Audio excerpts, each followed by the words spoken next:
You're listening to Where You Live with Gene Sullivan.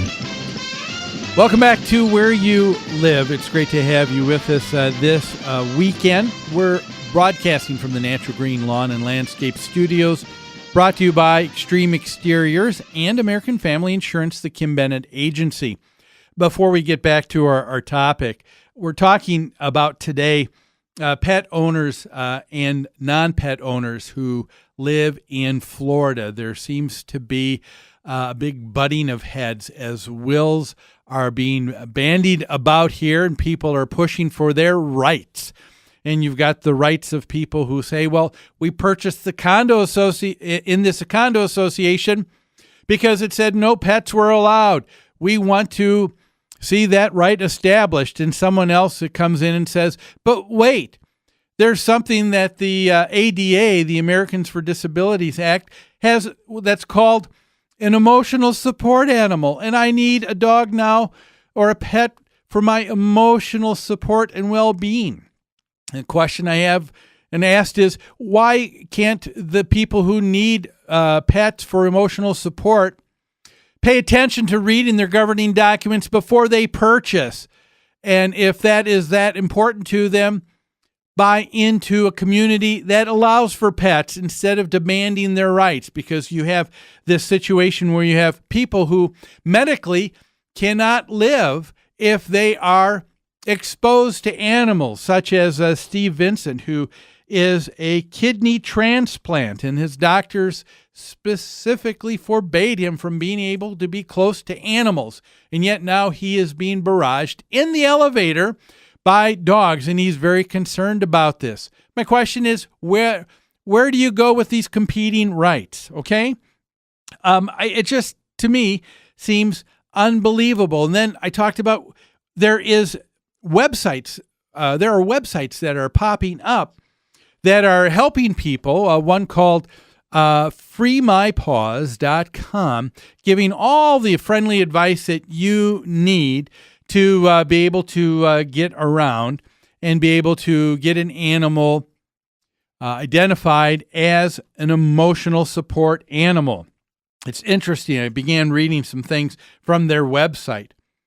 It's interesting. They said in freemypaws.com, they said, we can't give you legal advice or tell whether you are legally disabled. However, here's something we provide: a handy disability self-assessment test.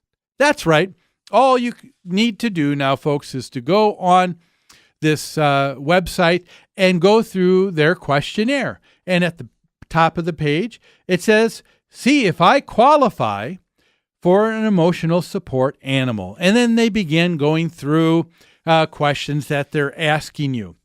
Now, of course, when the Americans for Disabilities Act was first written, there was a test on whether or not you needed an animal for support. And they were for things that were called major life activities. Well, what were the major life activities that they were talking about? Well, they were talking about the tasks of being able to walk. If you have a hard time walking, yes, having a service animal is a help in a harness. People have been helped that way. If you are blind, yes, you have seeing eye dogs. And so that is a major life activity.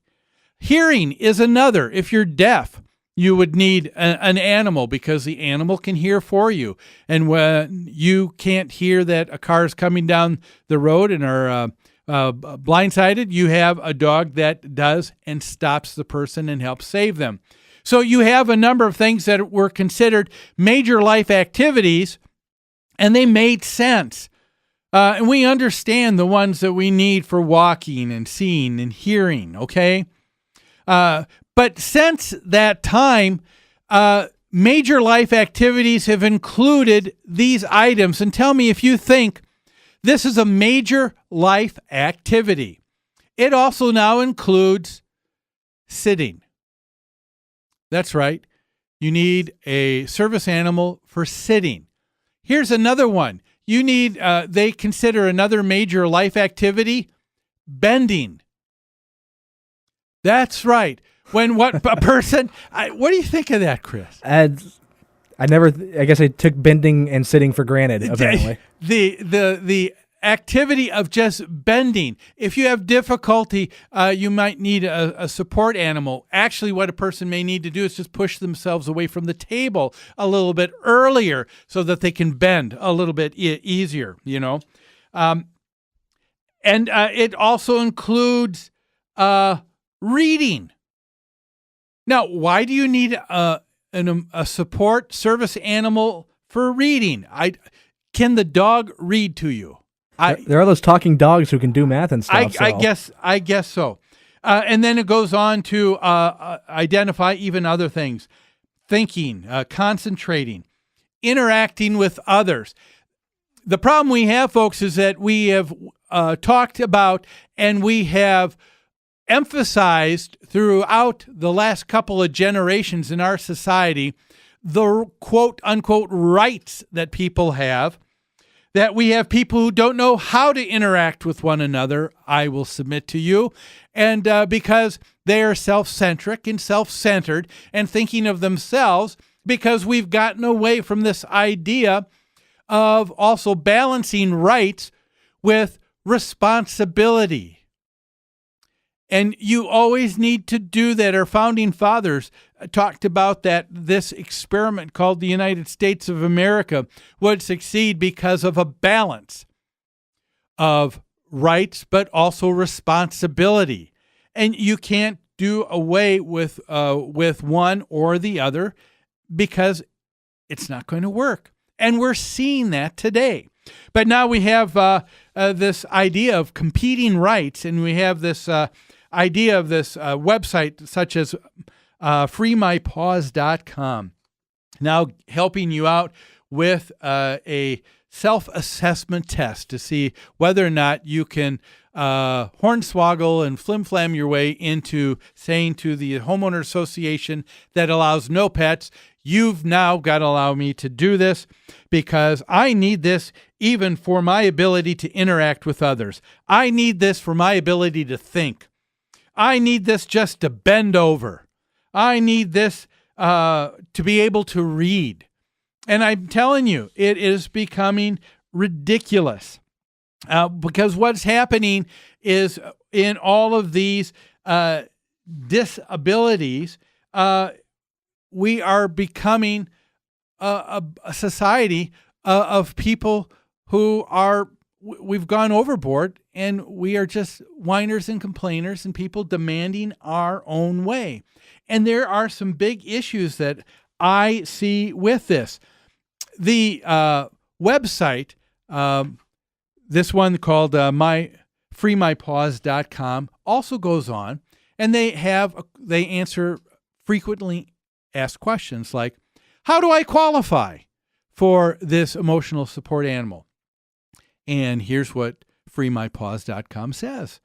According to the National Institute for Mental Health, did you know that more than 25% of all Americans suffer from a diagnosable mental disorder? That's right.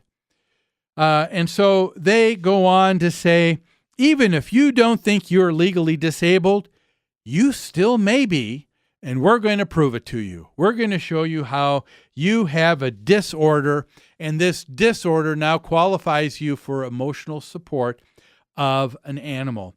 Are you kidding me? Are we really saying that our society has over 25% or better than 1 out of 4 people who have a mental disorder? Is that what we're saying? Have we all become a society of victims here? They have, and of course, over the years, we know that the list of what is considered a mental disorder has been broadening this net, just like the ADA has on what is considered a major life event.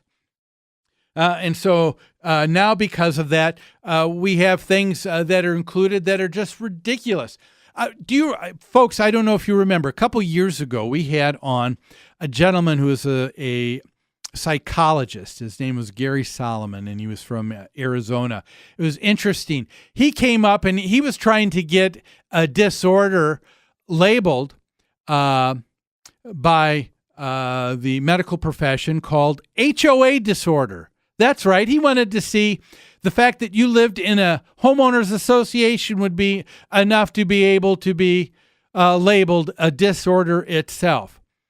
And I'm telling you, it is just ridiculous. How far are we going? How far will we let common sense be checked at the door, because our rights of what we want, when we want it, how we want it, needs to supersede.